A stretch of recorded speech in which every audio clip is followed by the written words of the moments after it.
Orson Welles has arguably the most well-known first film of any filmmaker. Right out of the gate, Welles had made what is considered to be the greatest film of all time, Citizen Kane. But while Citizen Kane is one of the most famous first films ever made, it naturally begs the question, what is Orson Welles' final film? Well, the answer isn't as simple as it may be with other directors. Even if you are just looking for his last film as an actor, the answer isn't so easy. The last film he worked on before he died was Transformers the movie, where he voiced Unicron. However, the last on-screen role he worked on was 1987's Someone to Love, released 2 years after his death. But while Welles was a spectacular actor, I want to focus on his directing work. So what is his final film in that role? As of this video, the final film credited to Welles on IMDb is Welles Hopper. That said, this is more of a film conversation between Welles and Dennis Hopper. An interesting piece of history to be sure, but hardly what I would categorize as a feature film. It is unlikely that Welles ever intended it to be such. The Other Side of the Wind has a stronger claim to that title. While it took decades to finally be finished, it was the major work of Welles' final years.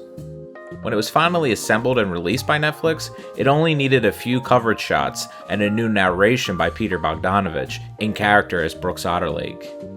In an effort to be as faithful as possible, the production involved Welles' collaborators on the film and consulted Welles' notes and rough edits. It is definitely a contender for the title of Orson Welles' final film. That said, exactly how much Welles had finished is up for debate. Some even go as far to say the film should have never been completed, or that Welles never even intended it to be finished. That would certainly tie into the themes of the film, even if there is little to support this theory.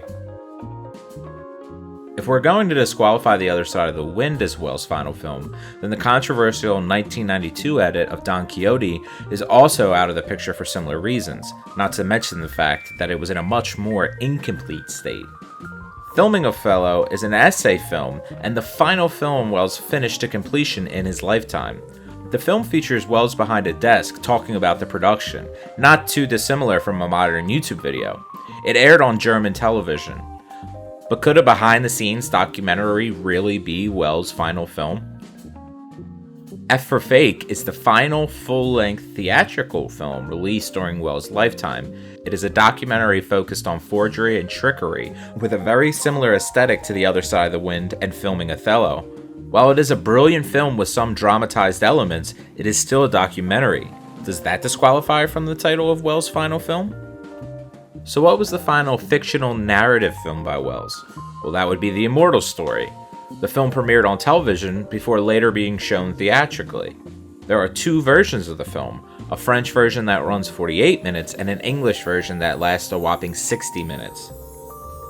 So then what is the final full-length theatrical fiction film directed by Orson Welles?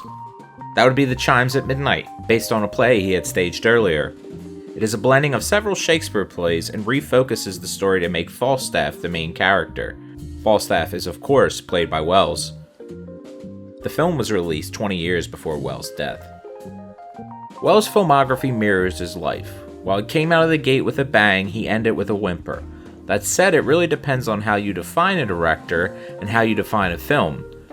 Personally, I believe enough had been done to The Other Side of the Wind that I consider it to be his final film. That said, it also helps that I consider it one of the top films of his filmography.